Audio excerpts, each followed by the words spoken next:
السلام عليكم ورحمة الله تعالى وبركاته.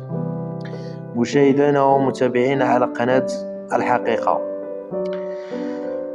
نبداو الحكاية ديالنا. القصة ديالنا وقعت في يوم من أيام شهر ماي 2012 في واحد الدوار معزول نواحي الدار البيضاء. واحد الصباح كانت الضبابة ذاك النهار. هاد الدوار معروف عليه داك الهدوء والطيبوبة ديال الناس ديالو، الناس دراوش، ناس بسطاء. كاين واحد الواد وسط داك الدوار، واد دايز وسط الدوار. شي دراري كانوا كيعوموا في داك الواد. الدراري هما كيلعبوا غتبان ليهم شي حاجه كحله وكبيره جابها الواد وحصلات ما بين الحجر والقصب. كاين داك الوسخ في الجنب ديال الواد. الدراري جاهم الفضول، قالوا اجي نقلبوا شنو فيها، حيت ديك الميكا ملويه بواحد الطريقه مصايبه بليد النيس مقاده بالسكوتش، المهم مصايبه بواحد الطريقه اللي تخليك تشك بلي راه فيها شي حاجه مهمه. الدراري ما قدروش يتحكموا في داك الفضول ديالهم. واحد في الدراري قرب وتقى بديك الميكا بواحد العود، خرجت منها واحد الريحه يا لطيف، ريحه مجهده ما تقدرش تبقى حداها حيتاش كتخنق وتضر في العينين، ريحه مجهده بزاف. الريحه خلات الدراري هربوا بحكم كان فيهم شي وحدين كبار عارفين شويه شنو واقع. الدراري تيقراو عارفين باللي هذيك الريحه ما غاديش تكون موراها شي حاجه عاديه. الدراري هربوا مشاو عند المقدم، حكاو ليه شنو كاين. جا المقدم عرف من خلال الريحه المجهده انها غتكون كارثه في ديك الميكا.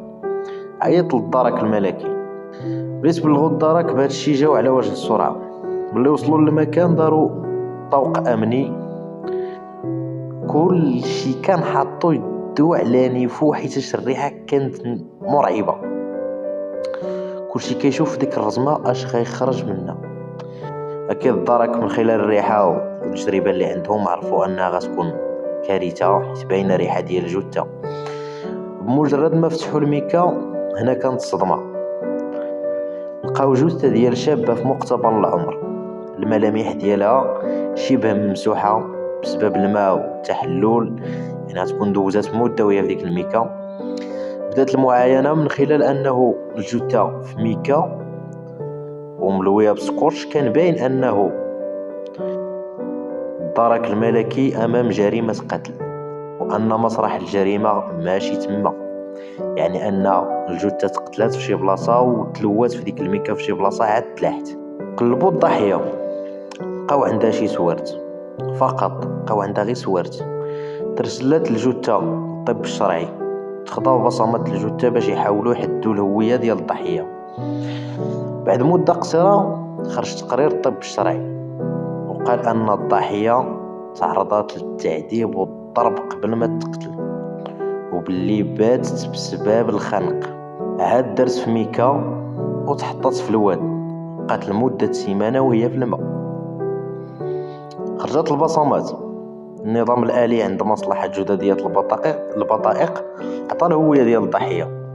هنا كتبدا التحريات والتحقيقات، حيث أول حاجة كتبدا بها تحريات في جريمة القتل هي معرفة هوية الضحية أو المقتول. الضحية سميتها حورية، بنت عندها 33 عام، بنت واحد الدوار، ناس غير دراوش على قد الحال في داك الدوار. المعلومات ديالها اللي جاو في تقرير البصمات ديالها كتقول باللي هي ما خداماش، بدون مهنه. الناس اللي كانت تما عرفوها باللي شافوا وجه الجثه وراو الناس ديال الدرك الدار ديالها، الدار ديال الاب ديالها. المحققين مشاو قاصدين دارهم في داك الدوار، دقوا في الباب، خرج عندهم راجل شيباني سولوه واش كتعيش هنا شي بنت سميتها حوريه. قال لهم ايه بنتي، ولكن راه ما ساكناش معنا. قالوا ليه يلا معنا. بعد ما جهزوه نفسيا باللي بنته ماتت مقتوله، داوه لمستودع الاموات يشوف الجثه. ملي شافها وعرفها أكيد الله يحسن العوان، غير سمع الخبر طاح للأرض. سولوه المحققين بنتك حورية فين كانت عايشة وشنو كتدير؟ قال لهم حورية بنتي مزوجة بواحد ولد الدوار حرق لإسبانيا هادي 6 سنين باش يصايب وراقو ويجي ويصايب ليها وراقها ويديها. وهي مسكينة راه مشات لكازا كارية بيت مع البنات وخدامة في ميناج في واحد لوطيل، كتقاتل وتضرب تمارة وتصيفط لينا باش نعيشو باش توفر لزمانها. الكلام ديال الاب كان كيصور حورية كضحية للكفاح والفقر، ولكن بلاتي تسمعوا اش كاين في قاع الخبيئة. المحققين لاحظوا ان العنوان اللي مسجله فيه حورية كاين في واحد من افخر الاحياء في الدار البيضاء. يعني حورية العنوان اللي عندها في كارت ناسيونال ماشي الدار اللي عندهم في الدوار ديال الاب ديالها، لا عندها عنوان اخر. ملي مشاو الصورة تقلبت 180 درجة، ما لقاوش بيت في السطاح وما لقاوش حي شعبي، لقاو إقامة فاخرة. والصدمة الكبيرة الساروت اللي لقاو عند الضحية حل الباب ديال شقة كتسوى فلوس صحيحة. يعني ما غتشريهاش وحدة خدامة في الميناج، ما يمكنش. دخلوا للدار، قلب هنا وهنا، لقاو ان كلشي في بلاصتو، ما تلقاش حتى حاجة. يعني السرقة ديال الدار او يشكو انه وقعت فيها هي الجريمة ديك الدار كانت حاجة مستبعدة، بما ان الدار لقاو ما فيها حتى شي حاجة تحركات. سولوا الكونسيرج ديال العمارة اللي عطاهم معلومات مهمة في هذا اللغز، وقال للمحققين حورية سيدة الله يعمرها دار ساكنة هنا هذه مدة ديال 8 شهور، وكان كيجي عندها راجل هديمة واحد السيد خليجي لاباس عليه. هنا الخط تخربق للمحققين. الكونسيرج من بعد ما عرفاش وقع الحورية قال لهم راه عندها واحد الصديقة ديالها سميتها لبنى، تقدروا تسولوها لا كانت عارفة شي حاجة. هاد لبنى كانت هي العلبة السوداء ديال حورية، وهي اللي كانت كتوصل الفلوس لدارهم في الدوار. جابوها الناس الدرك بداو كيستجوبوا فيها. في الاول قلت بلي ما عارفه والو، ومده هادي ما هضرات معاهم. السيده نكرات بدات كتحايل هنا من هنا.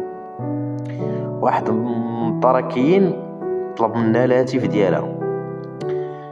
البنت غير طلبوا منها التليفون قبل ما يقلبوه السيده نهارت وبدات كتبكي. قالت ليهم انا غنقول لكم اش وقع واش كاين، حيتاش عارفه بلي غيلقاو كلشي في التليفونات عندها. عاودت ليهم القصه اللي كانت النهايه ديالها باينه من الاول. كتقول حوريه ما كانتش غير خاينه، حوريه كانت جامعه بين جوج رجال، واحد في الوراق وواحد في الحرام. لبنى قالت انا ما قتلتش، يعني ان لبنى ماشي هي القتيله، مازال القتيل ما عرفناه. انا غير هضرت. حوريه كانت صاحبتي ولكن طمع عماها، كانت مزوجه بفؤاد ولد بلادها اللي حرق لإسبانيا مسكين كيضرب تماره باش يصايب الوراق ويديها، ولكن هي استغلت داك الجمال اللي عطاها الله والقوام بحكم انها كانت امراه جميله. تلاقات بثري خليجي في كازا، السيد عجباتو وبغاها، والو قال لهم منها نخلق، واللي بغاتها كيديرها ليها.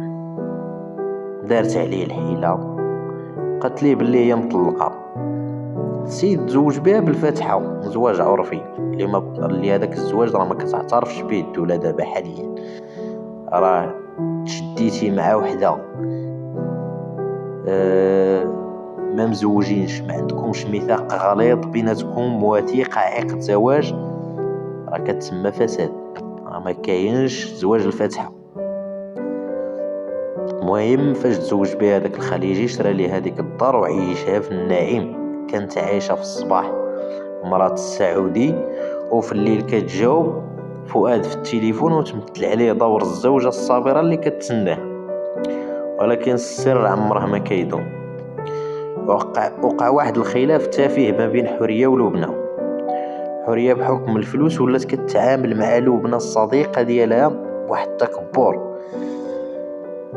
لبنى بقى فيها الحال، وبدافع السم والحقد اللي جاها بسبب داك التعامل اللي ولات كدير معاها، هزات التليفون وعيطات لفؤاد في اسبانيا، يعني الزوج ديال بصح ديال حورية.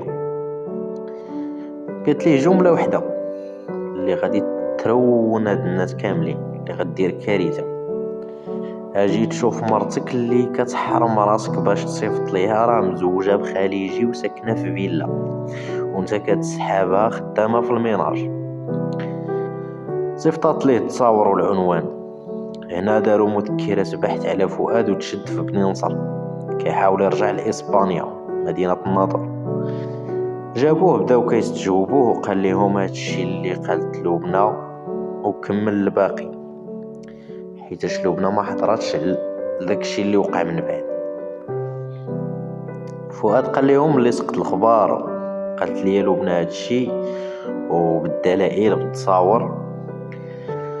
قال لهم سبب الحرقه ديال الشمته قطع الورقه وهبط للمغرب، دخل بلا ما يعلم حتى شي حد، لا عائلته لا والو. تواصل مع لبنى وتاكد من كل شي بعينيه، شاف مرته راكبه في سياره فارهه وشاف الخليجي داخل عندها. عيط لحوريه، قال لها بصوت هادئ: قالوا المدام انا غنهبط للمغرب هاد اليومين، توحشتك وبغيتك تلاقاي بيا في البلاصه الفلانيه باش نمشيو للبلاد مجموعين نديرو مفاجاه للوالدين. حوريه ما كانتش عارفه اش كيتسناها، كانت تايقه في كذبتها باللي تحت ما غيسيق لها الخبر. مشات تلاقى مع فؤاد، وحتى الخليجي ديك الساعه ما كانش حيتاش تيرجع لبلادو تيجي مره. فؤاد مشى كرا طوموبيل وتلاقاها، غير ركبت معاه في الطوموبيل داه لواحد الخلا بلاصه معزوله، وتما واجهها بالحقائق. حوريه حاولت تنكر، بدات كتحلف وتبكي، ولكن فؤاد كان موجد الدليل، وراها كلشي وعاد زاد عليها بالعصا والضرب حتى اعترفت. قالت ليه الطمع عماني، قالت ليه اسمح ليا، بقات كترغب فيه، ولكن فؤاد ما كانش باغي يسمع انها تعتذر ليه. السيد كان باغي يغسل العار، جا ناوي يصفيها ليها. خنقها بيديه، زير عليها حتى خرجت الروح ديالها